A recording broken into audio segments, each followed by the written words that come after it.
Hello, Cherry B. Hello. How are you?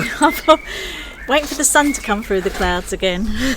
We're being optimistic sitting outside, I know. I know, I nearly brought my coat with me. I was like, do I bring my coat? Do I not? I've got my raincoat just in case. But it's nice, isn't it? And we're joined by Reggie as well. Yeah, I was going to say, tell us a bit about yourself. Well, where do I begin, I suppose? I'm kind of split into a lot of different roles in my life. So as a poet, as a performance poet as well, and as a psychotherapist. But I think all of them merge together. You know, they're all part of who I am, and I suppose I kind of came into these roles.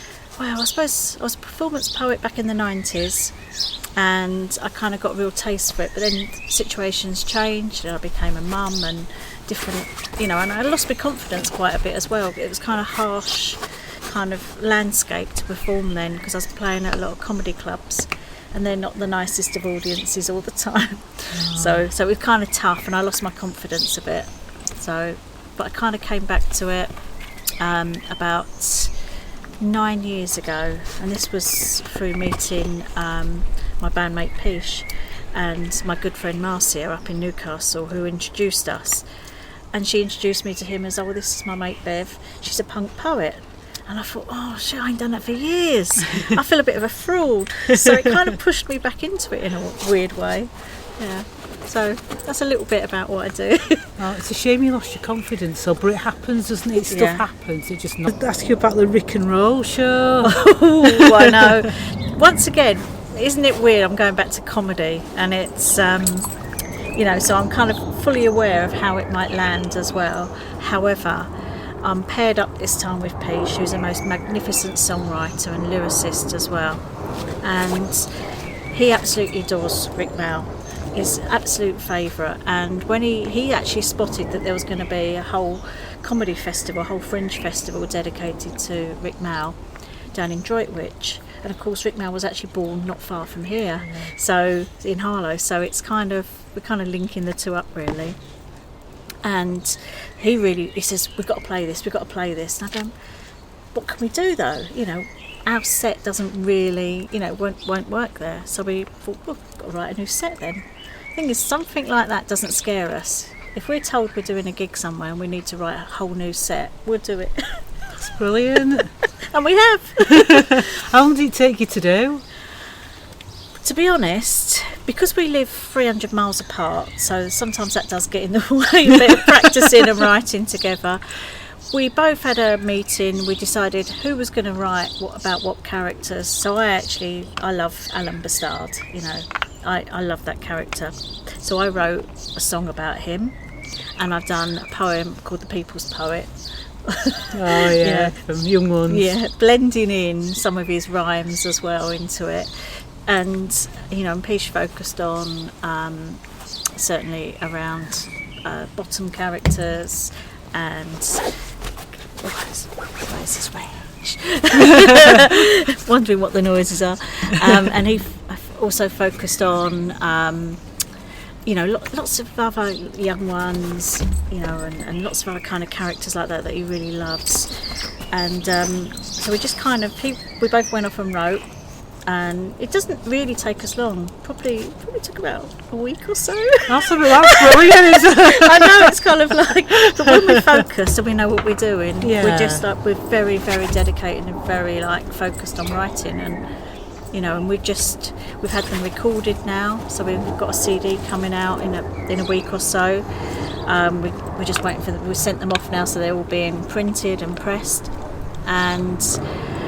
You know, we just kind of wanted to, because we thought there's not going to be many other places we're going to be able to do this, perform this whole set, this 30-minute set. So we thought we'd bring a CD out of it as well in case people want to listen to that who aren't going to the festival.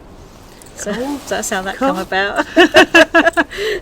And you've got the mural as well in town. Yes. That's by the Playhouse, isn't it? Yeah, so, yeah, it's been good for photographs. It has, perfect for us, because we've got it on the back of the CD as well, the photo of us standing under the Rik's portrait, Cool. But you don't often hear that he's from Harlow. No.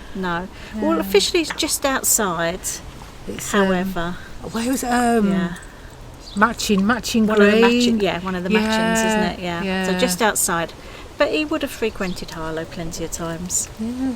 Interview stage at Rebellion. Can you tell us more about how you got into that and how did all that come about?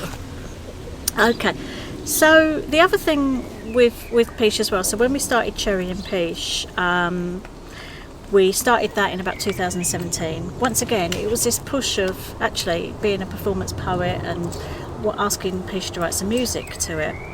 So we kind of started doing a few songs together, realised it worked, and then we got a couple of gigs.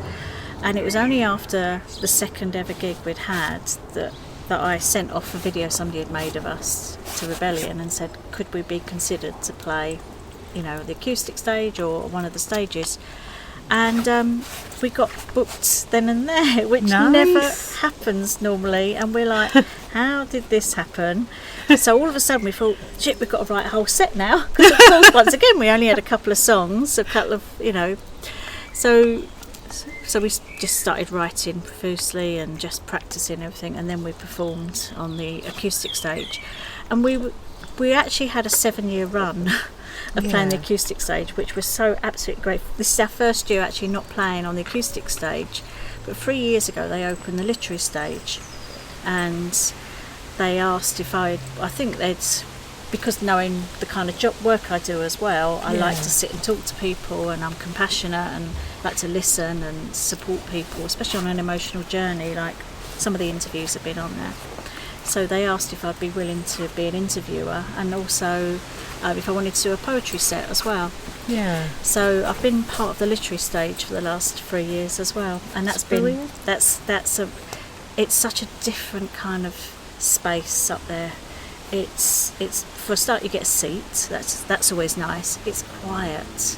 It's black and it's calming in a way from the hustle and bustle of everything else going on. Yeah. And you can just come and sit there. There's performances on from midday to about 8 at night or something, and it's interviews, it's panels, it's poets, it's some performers as well, films sometimes.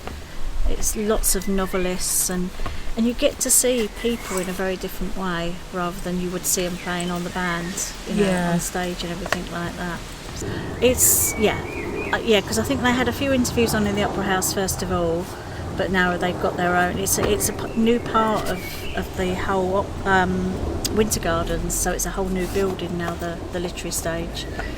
So it's modern, so there's a lift up there as well, there's escalators up to it, so you don't have to walk up more steps and stuff, and it's air conditioned and it's lovely. Nice. And you're doing it this year? Yeah. Cool. Yeah. Who's on this year? I think Gabe Black's on. This so I know that I'm interviewing Lily from the Meths and Fiona Duncan from Salem D. She brought a book out last year as well, a children's book. Yeah. So I've got there's a few others that's coming. I think I'm introducing Attila again. Because I've got this. Because the other thing as well, whoever I interview, I write a poem about them. So I introduce them with my poem. I saw that with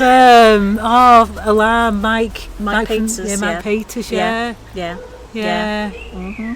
And once again, that was such an emotional interview, to the point that Paul, who stage manages the stage, kind of came up and whispered, said, keep going, because it's meant to be a 45-minute interview, and he just said keep going, because it was so emotional. He was just so open about his cancer and the impact it was having on him, and of course we lost him recently as well. So I'll never forget doing that interview. That was one of the most powerful pieces of work I've been involved in, and it was I'm proud to be part of it. I bet.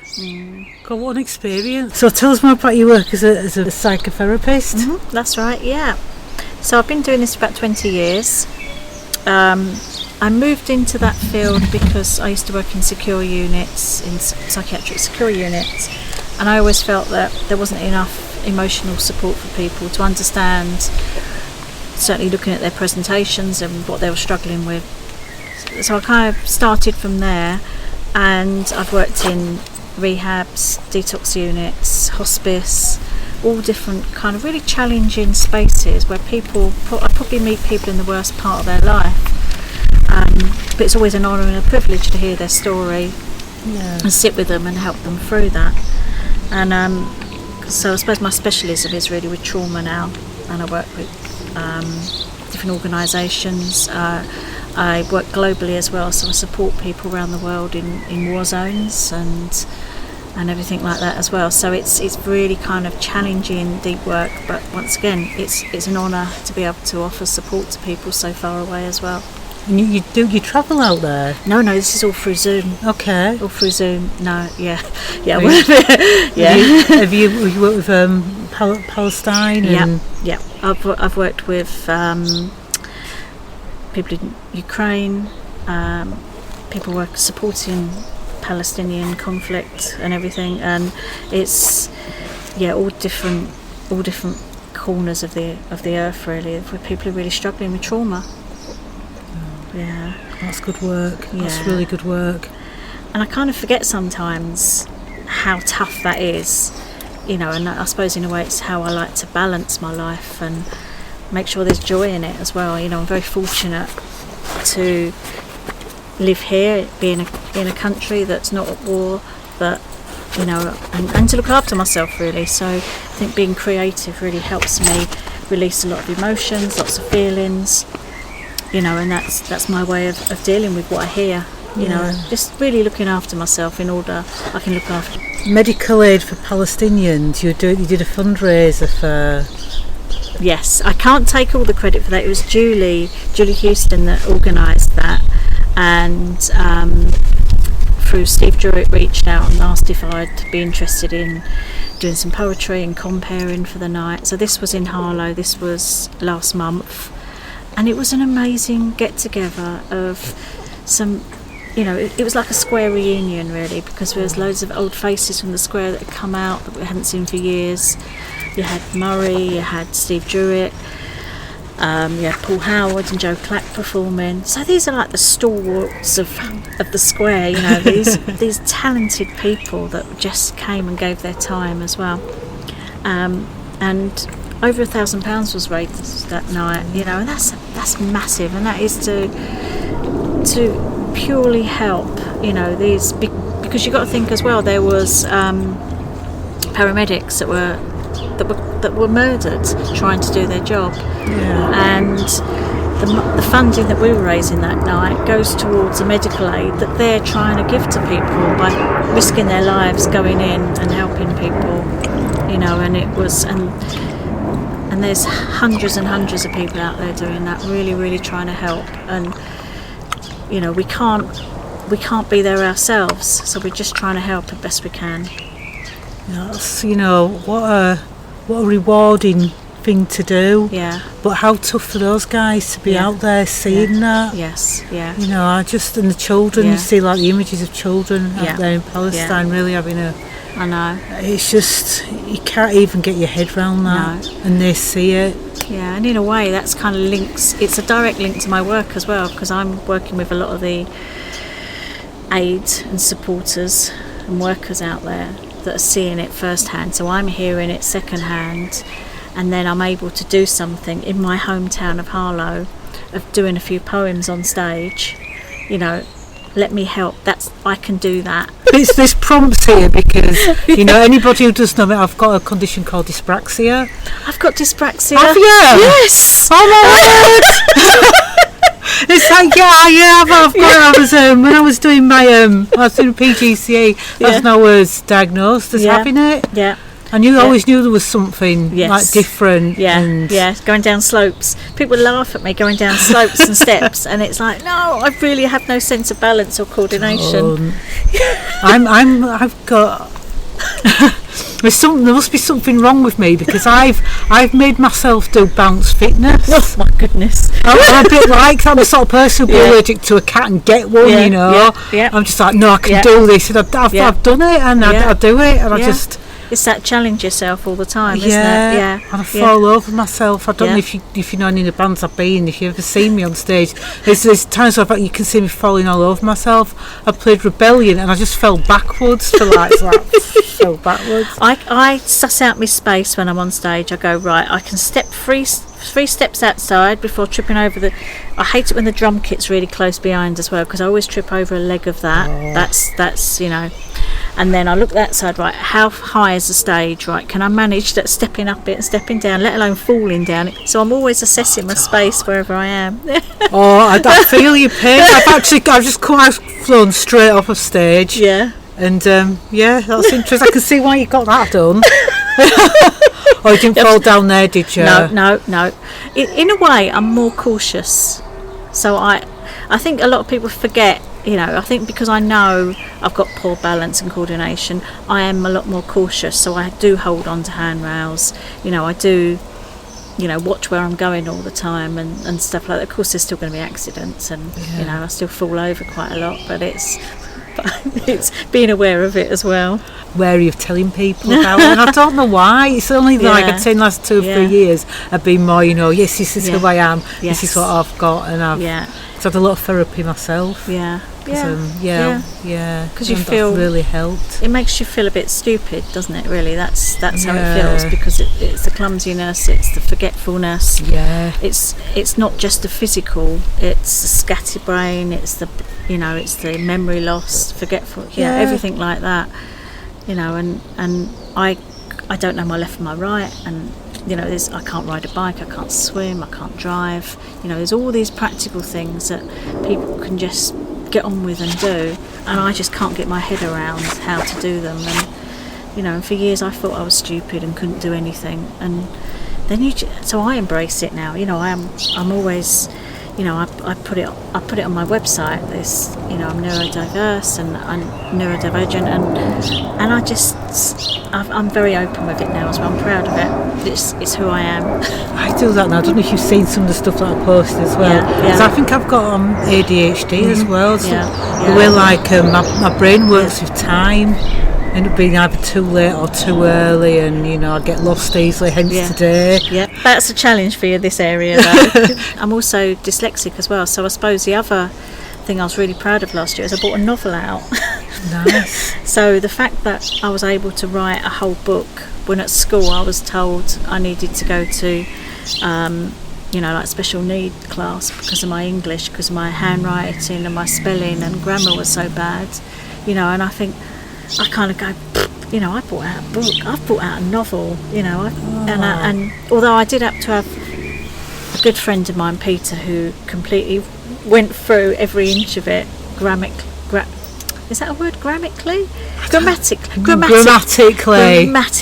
word, grammatically and spelling, and he had a tough job on his hands. Basically, he rewrote the whole book to make me sound kind of, that I know what I'm doing. I got mine.